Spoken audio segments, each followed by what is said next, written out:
Bismillahirrahmanirrahim. Assalamualaikum warahmatullahi wabarakatuh. Perkenalkan, kami peserta Latsar CPNS tahun 2022 lingkup pemerintah Kabupaten Mamuju gelombang 4 angkatan 11 kelompok 2. Nah, bersama dengan kami di sini saya akan perkenalkan. Yang pertama ada Dr. Dita dari Puskesmas, Dr. Gigi Dita dari Puskesmas Singkait. Kemudian ada Kak Nurul Hidayah dari Puskesmas Tapalang Barat, ada Kak Santi dari Puskesmas Tapalang Barat, dan Kak Fitra Analhini dari Puskesmas Tapalang. Nah, pada kesempatan kali ini kami akan membahas salah satu core values ASN berakhlak, yaitu harmonis.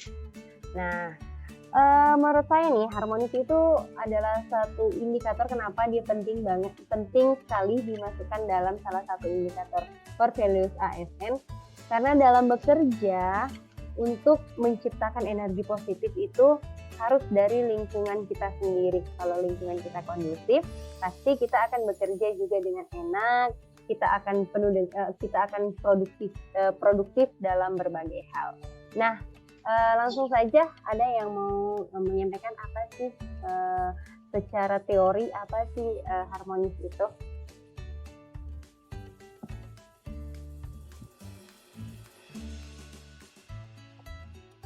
Oke, siapa? Kak Nurul? Silahkan. Ya. Atau Kak Santi? Nah. Ya, saya akan menjelaskan sedikit tentang harmonis. Jadi harmonis itu adalah perilaku yang tergambar dengan sikap saling menghargai dan peduli dengan sesama. Ya, oke. Nah, untuk kode etik atau panduan perilaku dari harmonis sendiri, ada yang bisa menyampaikan? Ya, terima kasih.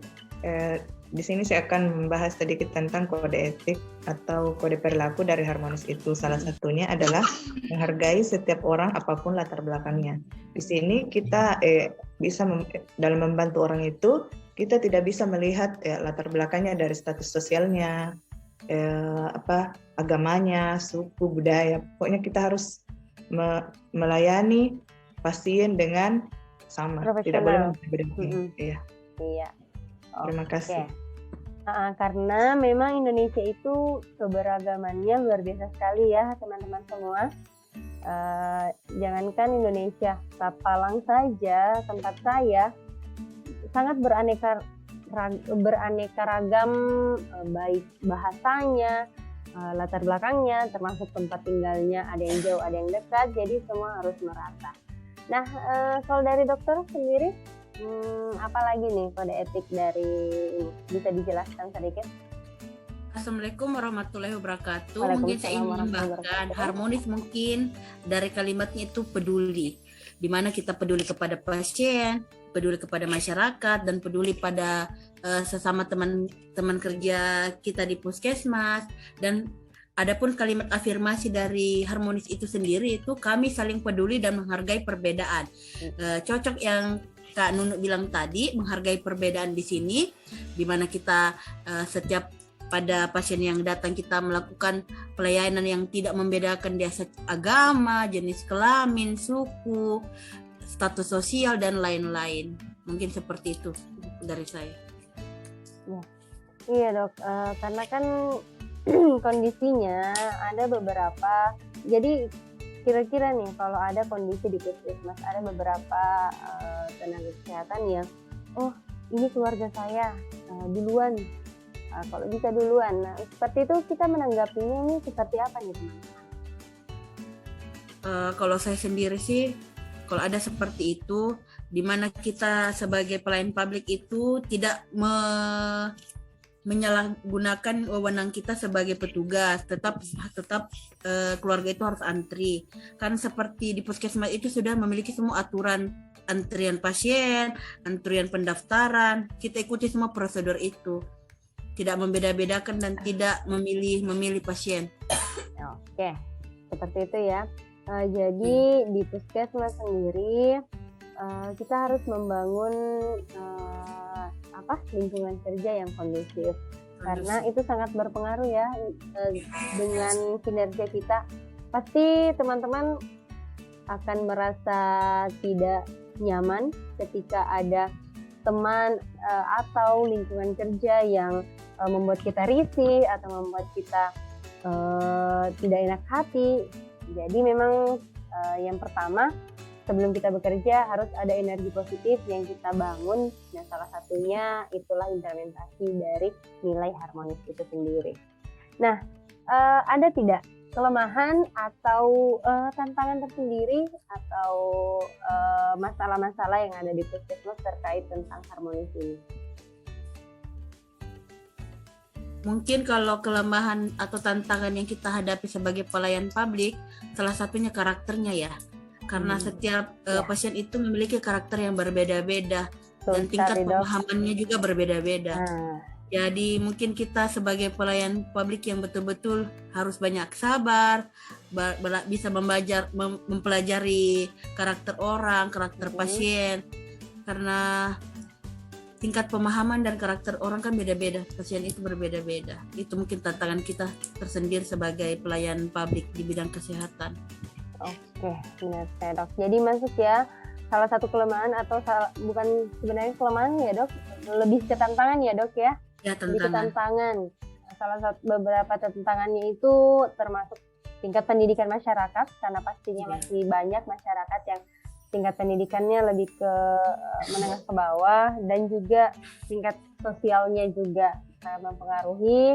Dan memang benar sekali karakter setiap orang yang satu dengan orang lain pasti tidak sama, sehingga itu menjadi satu tantangan untuk kita semua. Ada lagi yang mau menyampaikan harapannya kah, atau masih ada nih tantangan yang kita lupa terkait dengan harmonis ini gitu? Mungkin tantangan yang kita harus tanamkan dan kita mungkin perkuat di puskesmas itu kerjasama, harmonis dalam kerjasama sebagai satu tim puskesmas. Bisa menjadi kekuatan ya dok?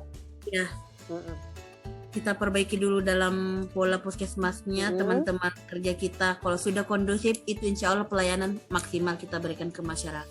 Iya, oke. Kak Santi, tadi ada yang mau disampaikan? Silahkan. Mungkin saya sedikit menyampaikan tentang kelemahan dari harmonis ya. Jadi tadi yang dikatakan oleh dokter mengenai karakter. Kalau saya dari segi beban kerja, mungkin misalnya saya dari profesi promosi kesehatan ada 2 orang, tapi beban kerja kami berbeda. Ada yang ringan, ada yang berat. Otomatis itu akan ada kecemburuan sedikit lah, tapi bagaimana kita menyikapi hal tersebut sehingga kita harus harmonis dalam melaksanakan tugas. Tepat sekali. Iya ya, benar sekali. Pasti kalau kita sama penyuluh, tapi kok dia tugasnya cuman apa, saya kok sebanyak ini, pasti ada rasa-rasa tidak enak hati ya. Betul. Tapi bagaimana kita kembali menanggapinya, termasuk mungkin pemerataan sumber daya ya, masuk dalam salah satu tantangan. Karena jangan sampai kayak si dia nih perawat, kemudian diberi tanggung jawab sebagai penanggung jawab surveillance, padahal ada nih ASN atau pegawai yang dia dari latar belakang surveillance. Pasti ada kecemburuan kalau seperti itu. Jadi memang itu menjadi salah satu tantangan juga, pemerataan sumber daya di tempat kita bekerja. Nah, Kak Nunu, ada yang mau disampaikan terkait harapannya kah, atau masih ada nih tantangan yang kita lupa? Harapan saya semoga buat kita yang bekerja di puskesmas agar sikap harmonis itu selalu ada. Jadi seperti yang sudah dijelaskan sebelumnya dengan teman-teman, intinya harus dijaga dengan kerjasama tetap harus terjalin. Terus kita juga harus mengetahui tugas dan fungsi jabatan kita agar beban kerja itu tetap merata. Tidak ada yang bilang beban kerjanya si dia berat, sehingga sikap harmonis di tempat kerja itu selalu terjaga.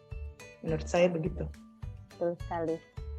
Jadi itu tadi beberapa kiat-kiatnya supaya nilai harmonis tetap terjaga di tempat kita bekerja.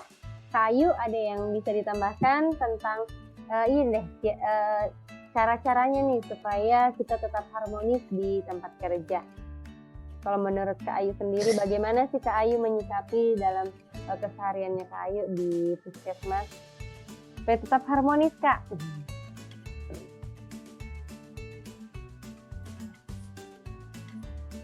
Tetap membangun kerjasama yang kondusif dan saling mendukung. Saling mendukung, saling berkomunikasi ya. Komunikasi Iya. adalah salah satu kekuatan kita, salah satu hal yang wajib. Jangan sampai ada yang baku lirik-lirik saja. Saling menghargai. Betul sekali, saling menghargai itu yang paling kena sebenarnya. Kita harus saling menghargai supaya tetap kondusif semuanya. Nah, tidak ada lagi? Mungkin itu saja. Ya intinya kita harus saling menghargai. Ketika kita saling menghargai, kita tahu tugas fungsinya masing-masing, pasti kita tidak ikut campur dengan urusan orang lain. Jadi tetap terjaga kondusif dan harmonis di tempat kerja. Nah, mungkin itu saja yang bisa kita sampaikan, bisa kita diskusikan pada kesempatan kali ini. Semoga bermanfaat untuk yang nonton dan bermanfaat untuk kita sendiri. Nah, mungkin itu saja. Mohon maaf jika ada kesalahan. Terima kasih banyak atas waktu dan kesempatannya. Wabillahi taufiq wal hidayah. Wassalamualaikum warahmatullahi wabarakatuh. Waalaikumsalam warahmatullahi wabarakatuh.